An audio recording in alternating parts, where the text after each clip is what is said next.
You walk into the kitchen.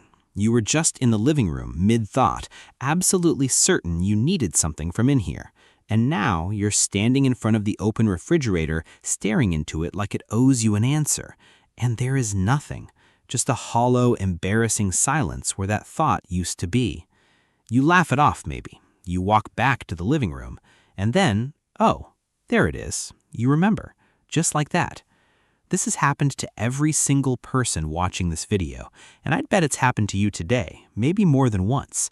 That bizarre little glitch where a thought, a word, a sentence that was right there just vanishes, like smoke, like it was never real at all.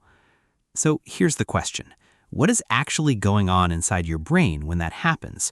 Is it a sign of something wrong? Is it stress, age, distraction? Or is your brain, in some strange and beautiful way, doing exactly what it's supposed to do? Because here's what most people assume. They assume they have a bad memory. They say, I'm so forgetful, like it's a character flaw, like some people are just wired better and never lose their train of thought. But that's not what the science says, not even close.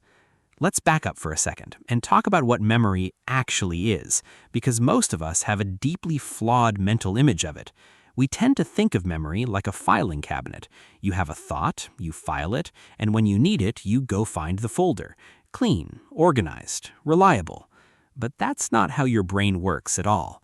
Memory is not storage. Memory is reconstruction. Every single time you remember something, your brain is rebuilding it from scattered pieces. It's less like a filing cabinet and more like a jazz musician improvising, using themes it knows, filling in gaps, creating something that feels like the original but is assembled fresh each time. And working memory, the kind you use in the moment, the kind that holds the thought you were about to say, is especially fragile. It's more like RAM in a computer than a hard drive. It's fast, it's active, but it can only hold so much, and it doesn't like being interrupted. Which brings us to doorways. In 2011, a psychologist named Gabriel Radvansky and his team at the Notre Dame University ran a series of experiments that became genuinely famous in psychology circles. Participants moved through virtual environments, or actual physical rooms, completing tasks and carrying objects. And what Radvansky found was striking. People forgot significantly more information when they walked through a doorway than when they walked the same distance within the same room. He called it the doorway effect, or more formally, the event boundary effect. Here's the idea. Your brain is constantly doing something that nobody asked it to do and nobody really thanks it for. It's organizing your experiences into episodes, little mental chapters. Think of it like your brain is producing a documentary of your life, and every time the scene changes, every time you move from one context to another, your brain auto-saves the current episode and opens a new one. It's trying to keep things tidy, to separate the living room chapter from the kitchen chapter. And in that transition, in that micro moment of mental housekeeping, your working memory gets wiped. The thought you were carrying, the errand, the sentence, the name you were about to say, it was part of the old episode. And your brain, in its relentless urge to organize, lets it go. It's not a malfunction. It's a feature that sometimes feels like a bug. And it doesn't just happen with doorways. It happens with any context shift. You switch from one app to another and forget why you opened it. You get a text mid-conversation and lose your thread entirely. You step outside and the change in air, light, and sound is enough to close the chapter your brain was writing. Your environment, your emotional state, even what you're looking at, all of these are cues your brain uses to define where one episode ends and another begins. Now here's where it gets really interesting, and a little philosophical if you'll let it. The reason this system exists at all is because your brain is not optimized for remembering everything. It's optimized for relevance, for survival, for figuring out what matters right now. Through most of human history, the ability to rapidly update your mental context, to let go of the last thing and sharpen your focus on whatever environment you just entered, was genuinely valuable. You didn't need to remember what you were thinking in the cave when you just stepped into the open savanna. You needed to be here, alert, present. Your brain isn't betraying you. It's been doing its job for 100,000 years. It just wasn't designed for carrying a grocery list across a modern apartment. There's also something worth sitting with here about attention. We live in the most distracted era in human history. The average person's attention is pulled in 12 directions at once.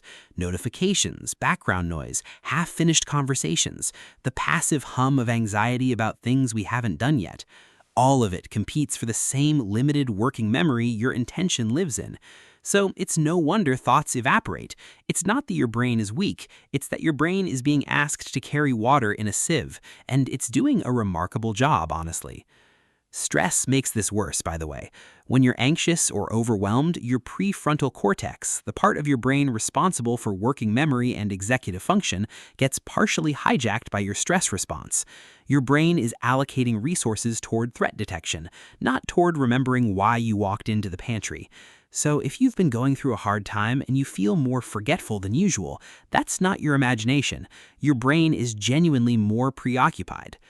But here's the reframe I want to leave you with. The fact that your brain forgets the thought you were just about to say, that isn't evidence of a broken mind. It's evidence of a busy one.